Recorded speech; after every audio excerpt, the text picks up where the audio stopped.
આજે લગભગ 200 જેટલા અમે તાર લગાવેલા છે અને હજી પણ અમે અહીંયા અમારી ટ્રાફિકની ઓફિસ છે ત્યાં રાખેલા છે. કોઈ જરૂરિયાત એવું લાગે પોતાને કે ભાઈ અમારે જરૂરિયાત છે તો આવીને લગાવી શકે છે. અમારા ટ્રાફિકમેન લગાવી દેશે. ખૂબ સારો કાર્યક્રમ રહ્યો અને અમે આજે એવી અપીલ કરીએ છીએ લોકોને કે તમે બિલકુલ આવા તાર લગાવો અને ખાસ કરીને લોકોને અમારી એવી અપીલ છે કે તમે ચાઇનીઝ દોરી કે જે દોરી તૂટતી નથી અને કોઈના ગળામાં આવી જાય તો ઇવન માણસ અને પક્ષીઓ પણ મૃત્યુ પામે છે. આ ચાઇનીઝ દોરીનો બિલકુલ ઉપયોગ ન કરવો જોઈએ અને ચાઇનીઝ દોરી જો તમારી આજુબાજુમાં ક્યાંય વેચાતી હોય તો તરત પોલીસને ઇન્ફોર્મ કરો. ચાઇનીઝ દોરી વેચવી ગુનો બને છે. એ બાબતે કલેક્ટર સાહેબનું જાહેરનામું પણ છે.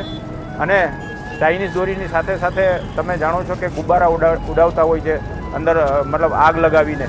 આ તુક્કલ વેચવા ઉપર પણ પ્રતિબંધ છે. તો આવા તુક્કલો પણ ન ઉડાડવા જોઈએ જેથી કરીને કોઈ આગજની ના થાય.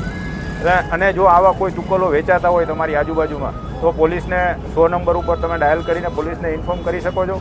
ઇવન થરાદ પોલીસનો પણ સંપર્ક કરી શકો છો. અમે કાયદેસર કાર્યવાહી કરશું. બસ લોકોને અમારી એટલી જ અપીલ છે કે આ તહેવાર છે રંગે ચંગે મનાવો, દરેક જીવનું રક્ષણ થાય અને દરેક જીવ આનંદથી આ તહેવાર ઉજવે. બસ એવી જ પ્રાર્થના. જય હિન્દ, ભારત માતા કી જય.